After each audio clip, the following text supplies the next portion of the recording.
Iremos dar início à temática de direito ambiental, levando em consideração o conteúdo programático como um todo que está desenvolvido dentro dessa linha que a gente vai estar trabalhando. É importante vocês terem em fácil acesso um arquivo dentro da pasta lá da disciplina, chamada roteiro, que é o roteiro, que é a sequência dos slides ao longo que eu pretendo estar apresentando ao longo do semestre. Então, essa sequência é importante para vocês terem uma ideia da lógica que será construída a disciplina. Então, cada um tem acesso a essa sequência para ter uma visualização geral do que será tratado doravante. Pois bem, dentro dessa perspectiva, eu vou fazer aqui um resumo. Nós iremos estar abordando a questão da ascensão da temática ambiental como um todo, a preocupação dela sobre o âmbito histórico, como é que foi a construção do direito ambiental ao longo do tempo, pontos relacionados ao ordenamento jurídico ambiental brasileiro, Constituição, que não poderia ser diferente, a política ambiental no Brasil. Um dos pontos bem relevantes na atual conjuntura é o licenciamento ambiental, que será tratado de modo particular. O ápice da disciplina é exatamente o ponto que nós iremos tratar sobre a tutela jurídica do meio ambiente ou a responsabilidade ambiental, sob três ângulos, né? Responsabilidade penal, administrativa e civil, cada uma delas destrinchada de modo particular. Esse é o ápice da disciplina. Conforme o desenvolvimento dos trabalhos, nós temos um plus. Esse plus ele pode envolver alguns outros temas diversos, como recursos hídricos, minerários, responsabilidade na sociedade pós-consumo, os principais problemas ambientais do estado de Roraima, diagnóstico, prognóstico, uma ideia geral aí do desfecho da disciplina como um todo. Essa disciplina não abordará de um modo mais específico a flora, no Código Florestal, unidades de conservação, porque existe uma disciplina específica para essa temática. Nós não iremos tratar também, de modo particular, patrimônio histórico e cultural, que existe uma disciplina também prevista, uma disciplina específica para isso, e também direito urbanístico. Embora sejam temáticas dentro do contexto macro do direito ambiental, elas tiveram autonomia, tanto é que viraram disciplina em razão da magnitude do conteúdo de cada uma delas. Então, já dá para ter uma ideia de como é estudar direito ambiental. Então, nós fizemos essa separação exatamente com essa perspectiva. Pois bem, então, assim, dando início aí à temática como um todo, algumas questões amplas dentro dessa abordagem são importantes. Primeiro é que essa disciplina é obrigatória para o curso de Direito. No entanto, ela é optativa para outros cursos, outras áreas do conhecimento científico. E nós observamos exatamente o seguinte: todo semestre tem colegas de outros cursos que vêm fazer a nossa disciplina e são muito bem-vindos, todos eles. Nós já tivemos alunos aí da economia, contabilidade, relações internacionais, biologia, geografia, administração, não sei se eu falei economia, engenharia, e aí vai. Gente de tudo quanto é área, e para vocês entenderem, todas elas têm uma justificativa, um apego ambiental que alimenta a possibilidade do porquê de estar fazendo uma disciplina como essa. O direito ambiental não funciona sozinho. Então, todos os outros colegas de outros cursos são bem-vindos, inclusive a maior parte dos alunos atualmente vem da agronomia, veterinária. Então, assim, é uma forma de mostrar também a inter-relação dessa ciência com outras áreas. Mercado de trabalho ecológico é um dos que estão mais em voga na atualidade, no mundo inteiro, em razão dessa nova perspectiva da relação homem e natureza e economia. Então, nós observamos exatamente um amplo crescimento mesmo, em números do apelo do emprego, do trabalho, voltado para alguma temática ecológica. Ecológica num sentido amplo, que envolve tudo, desde o turismo em todas as suas faces, como o turismo ecológico, o turismo indígena, turismo paleontológico, empregos relacionados a essa atividade como hotelaria, guias, então atividade de indústria, comércio, e aí vai, né? Então o rol é ilimitado nessa perspectiva. Não só no âmbito local, como regional, nacional e internacional. E aí vem o porquê do direito ambiental, que nós iremos estar tratando um pouco mais, então é só o preâmbulo aí que nós estamos observando. O direito ambiental realmente é uma ciência do direito, é uma ciência jurídica, e que só se subsiste, né, não vou colocar em pé de igualdade com outras áreas do conhecimento jurídico, que são trabalhados no curso de Direito e no dia a dia, mas o direito ambiental em si ela tem um apego muito, muito próximo com outras áreas do conhecimento científico, quaisquer que sejam elas. Eu citei alguns alunos que fizeram a disciplina ou fazem a disciplina, mas a sua inter-relação com outras áreas é umbilical, vamos assim dizer. Ao ponto da aplicabilidade da lógica do direito ambiental de sustentar uma proteção do meio ambiente como um todo, ela só se operacionalizar a partir do momento que outras áreas do conhecimento científico ajudem nessa proposta, nesse propósito. Então, cada vez mais nós iremos estar tratando da relação do direito ambiental com outras áreas do conhecimento científico, para que juntos possam buscar soluções para uma série de problemas que nós encontramos. E aí eu já de antemão digo que o direito ambiental não é suficiente para resolver todos os problemas. Não, sem, evidentemente, que a atuação direta e incisiva de cada um de nós, seja no âmbito individual, familiar ou coletivo. Em qualquer esfera, de local, regional, nacional, internacional. Essa é a questão. E aí o direito ambiental, por ser uma ciência jurídica, existem institutos específicos do direito ambiental que nós iremos tratar. No roteiro já existem alguns, nós iremos estar delimitando ao longo do tempo várias questões relacionadas a esses institutos que são inerentes a essa ciência. Os princípios, tem tópico específico tratando dos princípios, que são as regras de otimização de sua aplicabilidade no âmbito jurídico. E evidentemente que não poderia ser diferente quais seriam as implicações da sua aplicabilidade em todas as esferas, local, estadual, regional, nacional e internacional. Então, são abordagens importantes e a relação do direito ambiental nesse contexto é muito, muito destacada. Por quê? Porque o direito ambiental exerce um papel sobremodo relevante no que diz respeito à proteção do meio ambiente como um todo. Nós vamos observar, ao longo da disciplina, que o meio ambiente não é só o meio ambiente natural, não é só fauna e flora. Então, o direito ambiental é um dos mecanismos que são utilizados, um dos mecanismos que mais se utiliza na perspectiva de proteção do meio ambiente. Geralmente, o que mais se destaca é a busca dessa proteção repressivamente, a partir do momento que o problema se instala. Mas nós deveremos levar em consideração exatamente medidas de cunho antecipatório, ou seja, a prevenção. Inclusive, tem um princípio específico chamado prevenção e outro chamado precaução.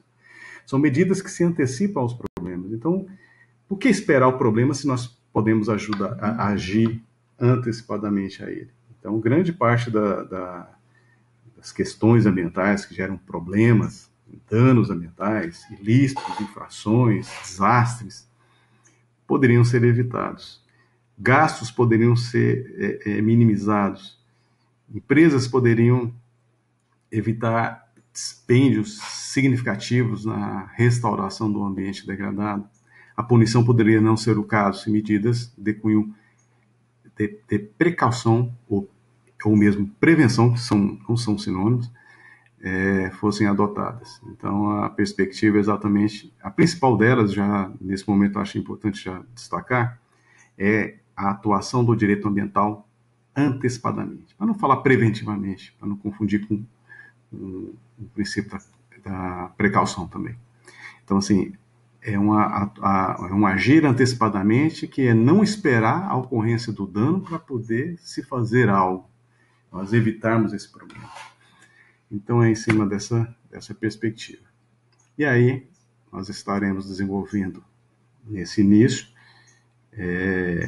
da disciplina, uma abordagem geral porque nós teremos um tópico específico sobre a evolução histórica do meio ambiente. Sobre a ascensão da temática ambiental. Então, não surgiu de agora, é algo que vem sendo construído ao longo do tempo. Mas nada melhor do que nós enfatizarmos essa ascensão do tema, mostrando de modo aberto a relação entre a sociedade e o crescimento populacional. A sociedade, crescimento populacional e meio ambiente, a relação umbilical, a relação direta que existe entre esses componentes, para demonstrar exatamente que ao longo do tempo o crescimento populacional em si ele implicou em degradação ambiental, ele implicou em alteração da qualidade ambiental.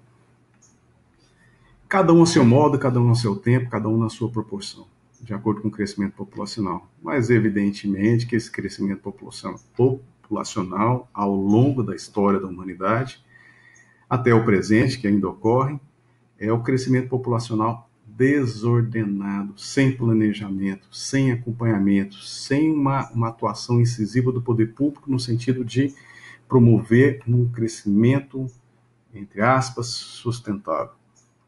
Então, o desordenamento desse crescimento proporciona exatamente mazelas que fazem com que a própria sociedade seja vítima desse processo. E grande parte da relação da sociedade com o meio ambiente é uma relação de vida, em muitos casos de vida e morte, em muitos casos de sobrevivência. Então nós temos aí que a história mostra o descompasso com que a sociedade geriu os seus bens ambientais. Aí eu já estou colocando realmente que quem é a maior gestora é a sociedade como um todo, por ser a dona, entre aspas, desse bem. Essa má gestão proporciona consequência para a própria sociedade. E a gente vai estar falando ao longo da disciplina também que consequências essas que poderão ser para o presente como para o futuro. E a gente comenta isso exatamente com base no princípio da solidariedade intergeracional, que são consequências que afetam não só as presentes gerações, como as futuras gerações. E existe uma relação de solidariedade, mesmo que seja implícita, em relação a esses dois componentes, o presente e o futuro. Então, é importante mostrar exatamente que a forma com que a sociedade afeta o meio ambiente, ela pode voltar contra a própria sociedade. Então, nada melhor do que buscar uma gestão, buscar um planejamento no esclarecimento da melhor percepção que a sociedade deve ver o ambiente que o cerca para não ser vítima desse processo. Mas não só por isso, evidentemente, no sentido de buscar pensar de forma diferente, no sentido de fazer com que essa relação seja uma relação mais aberta, uma relação mais amistosa. Essa é a ideia geral, a lógica da ascensão do tema meio ambiente. Um dos pontos mais significativos que nós observamos em termos de humanidade, da relação homem-ambiente, ocorreu em todos os séculos que se desenvolveu aí, entre aspas, a Revolução Industrial. Foi a forma mais impactante do homem sobre a natureza. Enquanto que o homem vivia numa relação menos degradante, menos ostensiva em relação aos recursos naturais, com a Revolução Industrial, a alteração ambiental foi de um modo significativamente expressivo e foi só aumentando ao longo do tempo, mostrando exatamente o descompasso dessa relação. O descompasso porque a perspectiva maior nesse processo de Revolução Industrial era exatamente, entre aspas, o locupletamento, ou seja, um enriquecimento daqueles que tinham capital, um enriquecimento que nós chamamos, no caso a economia chama de privatização dos lucros, ou seja, o grande capital captando os recursos naturais que não tinham custo algum, não tinha dono, né, ao longo desse processo da Revolução Industrial. Então, captando da forma como imaginava, pensando que era inesgotável os recursos naturais, e quanto mais rico era, mais rico ficava. Então, grupos, né, se deram muito bem nesse processo, com consequências absurdas que nós padecemos até hoje. E esse é um processo que as consequências perduram. Perduram e se avolumam, evidentemente, porque grande parte das alterações do processo industrial que proporcionou na natureza são de modo e não tem volta, né? São situações que não tem como retroagir, não tem como restaurar esses processos. São irreversíveis, essa é a palavra. Exatamente porque se por um lado havia a privatização dos lucros, que é exatamente o que vem de bônus, eu assumo tudo, o que vem de ônus, eu quero que seja compartilhado com todo mundo. A economia trata muito bem disso. Então, a privatização dos lucros e a socialização dos prejuízos. No caso do ambiental, é exatamente isso. Se tem problemas, se tem consequências na exploração dos recursos naturais, essas consequências os gastos para essas consequências serem mitigados, tem que ser repartido com a sociedade como um todo. Essa é a dinâmica que vigia ao longo da Revolução Industrial como um todo e até o presente. Então, é difícil nós falarmos em meter a mão no bolso daquele que provoca um dano ambiental, sabendo de todas as suas consequências econômicas, que são absurdas, que nós iremos ver lá no tópico da responsabilidade ambiental, dele meter a mão no bolso voluntariamente, sem qualquer tipo de insatisfação, vamos assim dizer. Que é exatamente isso, né? É muito bom você privatizar os lucros, mas internalizar os custos ambientais do processo de produção, da captura dos recursos naturais para esse processo de produção, é algo que foi e está sendo construído ao longo do tempo da humanidade. Observou-se alguns mecanismos de controle sobre isso, que é o que nós observamos. Um deles, exatamente, um dos que mais se destaca, é o nascimento da ciência do direito ambiental, com uma perspectiva de impor a internalização dos custos, né? Não só a privatização dos lucros. Exatamente porque se percebeu a esgotabilidade dos recursos naturais. Enquanto num determinado momento pensava que não ia acabar nunca, hoje nós observamos exatamente isso, que tem limite, tudo tem limite. Um dos autores que mais se destaca nesse processo de discussão, de reflexão sobre essas temáticas é Thomas Robert Malthus, que é quem, no final do século XVIII, ele escreveu uma obra chamada Essay of Population, que é o ensaio da população. Ele não subscreveu esse documento, só posteriormente. E nessa perspectiva, ele destaca exatamente o fator crescimento populacional como algo bastante preocupante, ao ponto de destacar a relação desse crescimento populacional e da pobreza especificamente, com as consequências ambientais que todos estavam sofrendo na Inglaterra naquele momento histórico. Então, assim, ele chegou a propor, já no início do século seguinte, o controle maciço da pobreza por meio da esterilização em massa. É algo assim, bem, que chama bastante atenção, mas com base nessa sua proposta, absurda hoje, né, numa discussão atual, mas assim, mostrou exatamente que a relação do homem com a natureza não estava sadia. Dentro desse processo, cada vez mais nós observamos a necessidade de configuração da temática ambiental como um fator vital, não só a sobrevivência, mera sobrevivência, que nós temos, existe uma diferença técnica muito significativa entre sobrevivência e vida. Sobreviver não é o mesmo que viver. A gente vai estar discutindo aí. Existe um princípio constitucional específico sobre essa temática. Mas, assim, a partir do momento que nós entendemos que a relação do homem com a natureza é de vida, realmente, nós vamos entender e necessitamos valorizar isso.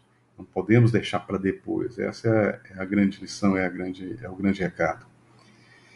Ao longo dessa evolução, dessa discussão, né, como da ascensão dessa temática, nós observamos em vários momentos. Né? No primeiro momento, inclusive está invertido o slide, uma visão que o homem seria o centro de tudo, né? A perspectiva de tudo tem que girar ao redor dos interesses do homem, o que foi contraposto ao longo do tempo também, exatamente com a visão de que a vida é o centro de tudo. O homem não deve ser considerado assim. Hoje nós temos um termo que seria meio caminho de um e de outro, que seria o antropocentrismo alargado. Pensar o homem como centro de tudo, relativizado. Não o homem como centro de tudo, como um ser pensante, um ser racional, né? Em muitos casos nós observamos a irracionalidade humana, mas que esse homem viva num determinado contexto, um contexto que leva em consideração os outros, o próprio homem, como também os outros seres vivos. Essa é a questão. E a consequência disso é exatamente o quê? A melhoria de sua qualidade de vida. Um propósito mega, um propósito que atinja o plano global. Então, em cima dessa pequena abordagem, nós observamos que, ao longo do tempo, o meio ambiente realmente foi objeto de destaque, foi objeto de discussão, objeto de atenção por parte de todos. Uns sob a perspectiva eminentemente econômica, excluindo todos os outros fatores, e outros exatamente porque estavam sofrendo as consequências dessa intervenção desordenada, desproporcional em relação aos recursos naturais, e outros que exatamente começou a despertar um processo de necessidade de gestão desses recursos. Então, numa análise presente, e ao longo do tempo se observou que haveria necessidade de ter uma análise também futura, porque muitas das consequências que ocorrem ao longo do tempo, elas perduram. E é isso. Essa imagem é de Boa Vista, uma foto que eu tirei, eu achei bem bacana, que mostra o crescimento. Isso é meio ambiente também, meio ambiente urbano, junto com o meio ambiente natural. Nós temos uma lagoa natural aí, eu não sei que bairro é esse. Ao fundo, nós observamos, na parte superior esquerda do slide, mostra a Lagoa de Estabilização da Caer, que é uma lagoa de estabilização, mas é onde vai o esgoto para ser tratado de Boa Vista quase inteira, né? Não necessariamente 100%. Então aí mostra uma Boa Vista em que antes, se a gente visualizar aí sem qualquer tipo de construção, o ambiente natural ele foi totalmente ocupado pelo homem, quase totalmente ocupado pelo homem. E aí eu adianto no sentido de dizer que não há onde há homem há degradação, não existe a possibilidade da interação homem-natureza sem qualquer tipo de degradação, sem qualquer tipo de intervenção. Só que isso pode ser minimizado, como a gente fala, mitigado. Quer dizer, mesmo que haja intervenção do homem no ambiente natural para as suas construções, para as suas atividades, para a indústria, comércio, para o seu lazer, etc., é possível se minimizar esses impactos. Grande parte desses impactos, eles não são minimizados, são cumulativos ao longo do tempo.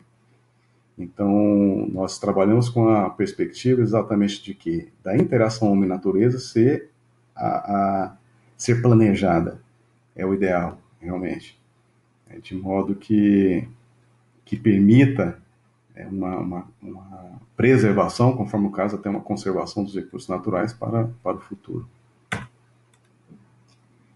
E aí tem uma mensagem interessante que exige uma reflexão por parte de todos, que é uma notícia aí de 2020, falando sobre a década do clima, fogo, água e a era dos extremos. Após a euforia e votos de prosperidade do Réveillon, os primeiros meses de 2020 vieram como um trailer do que nos espera nos próximos anos. Os incêndios na Austrália chocaram a comunidade internacional em janeiro. Mais de 11,7 milhões de hectares de terra foram queimados, matando 33 pessoas e cerca de 1 bilhão de animais desde que começaram. Esse número não está errado. É a notícia mesmo. Diferente da Amazônia, localizada na área mais úmida do planeta, a Austrália está numa área em que é normal a ocorrência de períodos longos de estiagem. Nessa época, são esperados incêndios florestais em decorrência do calor e da seca, um fenômeno importante para a renovação da biomassa na vegetação australiana. Passado o período seco, chuvas costumam encerrar naturalmente o processo de queima, e a vida segue seu ciclo. Este ano, contudo, a seca e o calor intenso se prolongaram além do normal, resultando numa temporada de queimadas atípica, que deixou para trás uma devastação sem precedentes. Aí a gente resume. Uma área quase do tamanho da Inglaterra foi destruída pelo fogo, com chamas que chegaram a 12 metros de altura, 6 vezes maiores que as chamas dos incêndios na Amazônia ano passado. Embora os incêndios na Austrália não tenham sido causados diretamente pelo ser humano, como foi o caso das queimadas realizadas na Amazônia, a magnitude do impacto é consequência de um fenômeno causado pela atividade humana, ou seja, a mudança do clima. Então, assim, é interessante nós observarmos esse texto, exatamente a nossa relação com o ambiente natural. Uma coisa é a Austrália lidar com essa questão que ocorre naturalmente. Outra é o enfrentamento, não estou dizendo só da Austrália, mas do mundo inteiro, em relação às situações que ocorrem auxiliadas ou provocadas diretamente pelo homem. Então, o que fazer em relação a isso? Essa é a questão, essa é a maior reflexão dessa mensagem, que é a mensagem que eu trago. Nós falamos atualmente no antropocentrismo, no período do antropoceno, em que as mudanças radicais no planeta como um todo, ao longo de sua história, na atualidade, o homem está provocando uma alteração que antes só ocorria naturalmente. Alguns não acreditam nesse processo, vários cientistas e obras tratam especificamente do antropoceno como uma forma de intervenção radical do homem na natureza ao ponto de mudar a vida no planeta como um todo. E é isso. Então nós pararemos por aqui, por enquanto, e iremos tratar de outro ponto em outro vídeo.